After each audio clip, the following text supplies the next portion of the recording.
Mitos atau fakta? Mitos atau fakta? Selamat datang di mitos atau fakta. Silakan komen. Komen. Mitos atau fakta? Kali ini kita akan membawakan sebuah cerita, yang mana silahkan Anda semua tebak apakah itu hanya mitos atau fakta yang pernah terjadi. Tentu kita semua tahu bahwa mitos itu adalah cerita yang dipercaya sebagai hasil imajinasi dan kebenarannya tidak dapat dibuktikan. Sedangkan fakta adalah suatu peristiwa atau keadaan yang benar-benar terjadi dan dapat dibuktikan. Fakta dapat diperoleh melalui pengamatan terhadap suatu objek atau peristiwa. Sekarang masuk ke video. Dikatakan bahwa pada masa lalu hidup seseorang yang terkenal di masyarakat dengan sebutan Datu Suban. Selanjutnya dikatakan menurut kabar yang beredar bahwa Datu Suban sering disebut juga Datu Syaiban Ibnu Zakaria Zulkifli dengan ibunda bernama Maisyarah. Beliau hidup di Kampung Muning Tatakan Tapin Selatan Kabupaten Tapin Kalimantan Selatan. Beliau semasa hidupnya mempunyai martabat tinggi dan mulia, peramah dan paling disegani yang patut diteladani oleh kita sebagai penerus dan pewaris yang hidup di abad modern ini. Selanjutnya dikatakan bahwa Datu Suban atau Datu Sumiran atau Datu Syaiban adalah penduduk asli Kampung Tatakan. Beliau hidup bersama seorang istri, tinggal di Pantai Munggu Karikil Rantau. Karena sangat miskinnya setiap harinya beliau hanya makan ubi kayu. Namun kemiskinan bukanlah penghalang bagi beliau untuk mengajarkan ilmu-ilmu yang beliau miliki. Selanjutnya dikatakan bahwa Datu Suban dulu dikenal sebagai ulama ahli ilmu tasawuf dan mengajarkan kepada murid-murid beliau.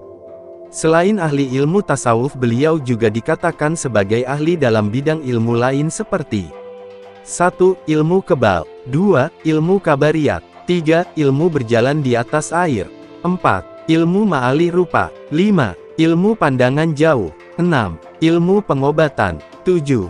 Ilmu kecantikan, 8. Ilmu falakiyah, 9. Ilmu tauhid dan ilmu firasat serta masih banyak lainnya. Selanjutnya dikatakan bahwa Datu Suban juga memiliki 13 murid yang datang kepada beliau untuk menimba ilmu. Adapun nama-nama murid beliau yaitu Datu Murkak, Datu Tamingkarsa, Datu Niang Talib, Datu Karipis, Datu Ganun, Datu Argi, Datu Ungku, Datu Labai Duliman, Datu Harun, Datu Arsayana, Datu Rangga, Datu Galuh Diang Bulan, dan Datu Sanggul. Selanjutnya dikatakan bahwa Datu Suban juga dikenal sebagai seorang wali Allah yang memiliki karamah kasyaf. Beliau jugalah yang dimampukan Allah membaca dan mengajarkan kitab Barencong. Kitab Barencong ini beliau dapat dari Datu Nuraya yang membawa kitab tersebut. Ketika saat itu datang kepada Datu Suban. Namun pada saat itu juga Datu Nuraya pulang ke Rahmatullah. Selanjutnya dikatakan bahwa setelah itu Datu Suban mempelajari kitab Barencong lembar demi lembar hingga selesai. Isi kandungan dari kitab Barencong terdapat banyak berbagai ilmu yang mencakup ilmu keduniaan dan ilmu untuk akhirat. Selanjutnya dikatakan menurut kabar yang beredar bahwa karamah Datu Suban yaitu mengetahui datangnya waktu beliau meninggal. Dikatakan menurut kabar yang beredar bahwa ketika dari mata beliau memancar dan keluar sosok yang rupanya sangat bagus, bercahaya dan berpakaian hijau. Ini pertanda bahwa 7 hari lagi beliau akan berpindah alam. Setelah itu 4 hari kemudian dari badan Datu Suban mengeluarkan cahaya amat terang berwarna putih. Besarnya sama dengan tubuh beliau dan harumnya semerbak. Ini pertanda 3 hari lagi beliau akan meninggalkan dunia yang fana. Dan menjelang mendekati waktu beliau pulang ke hadirat Allah, beliau memanggil seluruh murid beliau dan berkata, "Murid-muridku yang kucintai, kalian jangan terkejut dengan panggilan yang mendadak ini. Karena pertemuan kita hanya sampai di sini, nanti pada waktu tengah malam lewat sekitar pada jam 1 aku akan meninggalkan dunia fana ini. Hal ini tidak bisa ditunda-tunda lagi, karena ketentuan Allah telah berlaku." Kemudian beliau membacakan firman Allah surah An-Nahl ayat 61 yang artinya, "Apabila sudah tiba waktu yang ditentukan maka tidak seorang pun yang dapat mengundurkannya. Dan juga tidak ada yang dapat mendahulukannya." Setelah itu Datu Suban mengajak murid-murid beliau yang berhadir pada saat itu untuk berzikir bersama untuk mengantar kepulangan beliau kembali pada Allah. Lalu dikatakan bahwa akhir berzikir dan selesai meninggalkan pesan-pesan kepada murid-murid. Maka Datu Suban pun sekejap memancarkan sinar cahaya terang benderang sampai ke atas ufuk yang tinggi.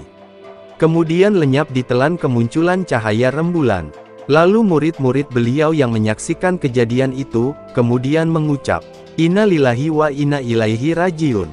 Lebih lanjut dijelaskan oleh kabar lain yang beredar bahwa di antara ilmu-ilmu yang selalu diajarkan beliau dalam setiap kesempatan beliau selalu mengajarkan ilmu mengenal diri. Dengan tarekat memusyahadahkan Nur Muhammad. Hal ini tidaklah mengherankan karena dulu pernah seorang ulama Banjar sebelum beliau yaitu Syekh Ahmad Syamsuddin Al-Banjari telah menulis risalah asal kejadian Nur Muhammad itu, yang naskahnya ditemukan oleh seorang orientalis bangsa Belanda R.O. Winsted. Selanjutnya dikatakan bahwa Datu Suban dikenal sebagai waliullah. Beliau memiliki karamah kasyaf yaitu terbukanya tabir rahasia bagi beliau, sehingga dapat mengetahui sampai di mana kemampuan murid-muridnya dalam menerima ilmu-ilmu yang diberikannya. Seperti akan menyerahkan kitab pusaka yang kemudian hari dinamakan Kitab Barencong. Kitab tersebut beliau serahkan kepada Datu Sanggul, murid terakhir yang belajar kepada beliau. Karena menurut pandangan kasyaf beliau hanya Datu Sanggul kiranya yang dapat menerima, mengamalkan dan mengajarkannya untuk generasi berikutnya. Bagaimana menurut Anda semua? Apakah cerita di atas adalah mitos dan cerita sebelum tidur atau memang fakta yang pernah terjadi? Silahkan tulis di kolom komentar.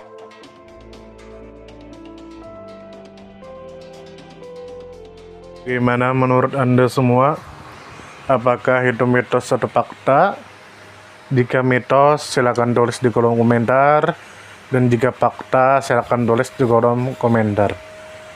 Karena kita tahu bahwasanya mitos itu adalah cerita yang dipercaya sebagai hasil imajinasi dan kebenarannya tidak dapat dibuktikan. Sedangkan fakta adalah suatu peristiwa atau keadaan yang benar-benar terjadi dan dapat dibuktikan. Nah, jadi bagaimana menurut Anda semua?